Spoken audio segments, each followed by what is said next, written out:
है एवरीवन, मैं हूं मधु और स्वागत है आपका मेरे चैनल ट्विंस मामा में। आज के वीडियो में मैं आपसे बात करने वाली हूं कुछ प्रभावी तरीकों के बारे में जिसके द्वारा आप डायबिटीज़ को रोक सकते हैं प्रेगनेंसी में विकसित होने से। डायबिटीज़ अगर प्रेगनेंसी में हो जाए, ऐसी एक महिला में जिनको पहले डायबिटीज़ के कोई लक्षण नहीं थे, इसे कहा जाता है जेस्टेशनल डायबिटीज़। और इस बारे में अपने चैनल में मैंने ऑलरेडी एक डिटेल डिस्कशन किया हुआ है। अब चाहें तो उस वीडियो को एक बार देख सकती हैं।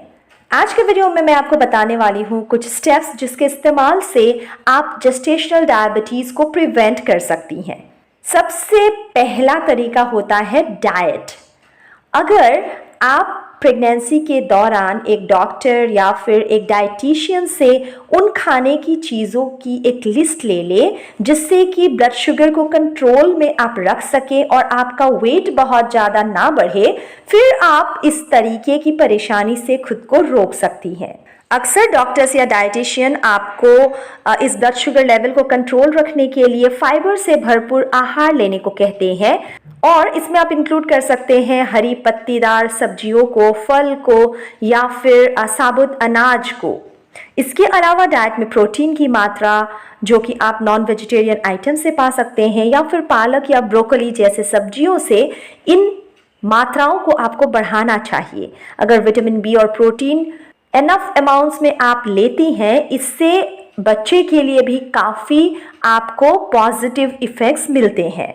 जब भी आपके शरीर में ब्लड शुगर लेवल बढ़ने की संभावना रहती है, उस दौरान इंसुलिन का उत्पादन भी ज़्यादा होता है आपके शरीर में।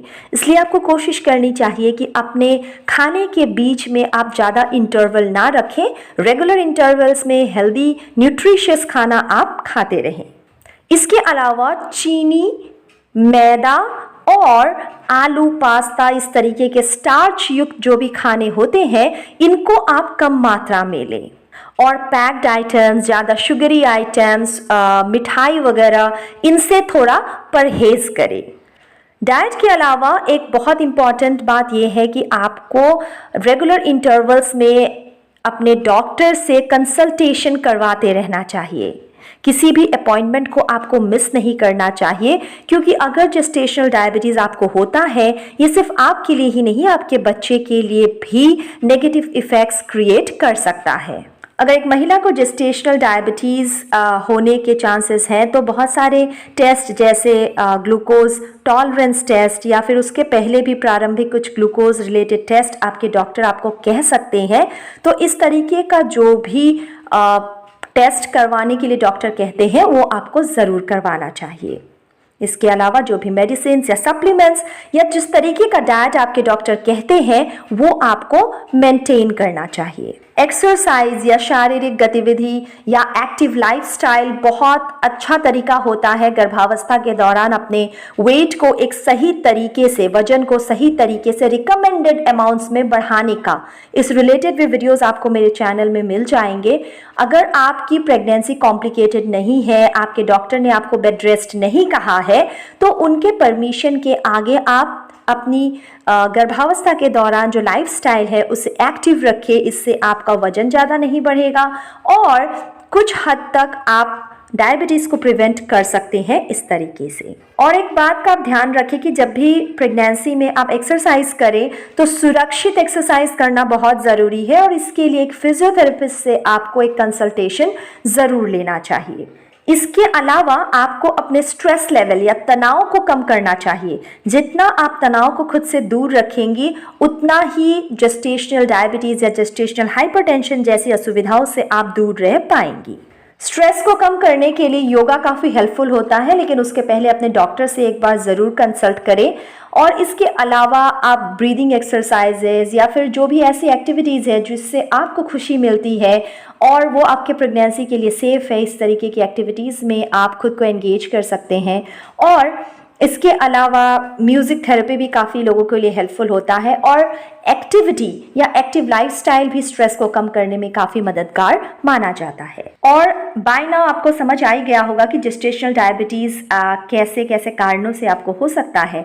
तो अपने उन रिस्क फैक्टर्स को समझिए। अगर आपके परिवार के सदस्य या आपकी माँ को इस तरीके की परेशानी रही थी उनकी प्रेगनेंसी में, आपकी सिबलिंग को रही थी, तो हो सकता है आपको भी हो। सो इस तरीके के केसेस में आपको शुरुआती दिनों से ही इस बात का ध्यान रखना चाहिए कि प्री प्रेगनेंसी वेट आपका सही हो, या फिर आपको मीठा वगैरह खाने से पहले से ही परहेज करना चाहिए। कुछ महिलाओं में अगर पॉलीसिस्टिक ओवेरियन सिंड्रोम उनका रहा है पहले, ऐसे केसेस में भी डायबिटीज़ होने के चांसेस रहते हैं प्रेगनेंसी में।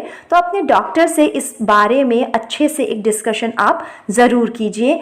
बेटर कि आप प्रेगनेंसी प्लान करने से पहले ही इस बात को ध्यान में रखना शुरू करें। जेस्टेशनल डायबिटीज़ होने पे बेबी को या आपको किस तरीके का खतरा हो सकता है, ये मैंने अपने प्रीवियस वीडियो में डिटेल में समझाया है। इसके अलावा जेस्टेशनल डायबिटीज़ होने पे फ्यूचर में उस महिला को टाइप 2 डायबिटीज़ होने का चांस भी रहता है।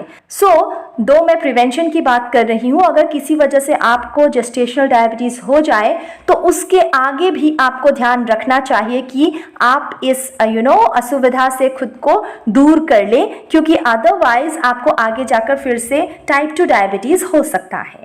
उम्मीद करती हूँ ये वीडियो आपके लिए यूज़फुल रहा होगा। इसी तरीके के प्रेगनेंसी और पेरेंटिंग रिलेटेड कंटेंट्स के लिए मेरे चैनल ट्विंस मामा को सब्सक्राइब कर लीजिए और नोटिफिकेशन बेल को भी हिट कर दीजिए, ताकि जब भी मेरा नया वीडियो आए आपको इसके बारे में पता लग जाए। Thank you so much. See you soon. Till then take good care.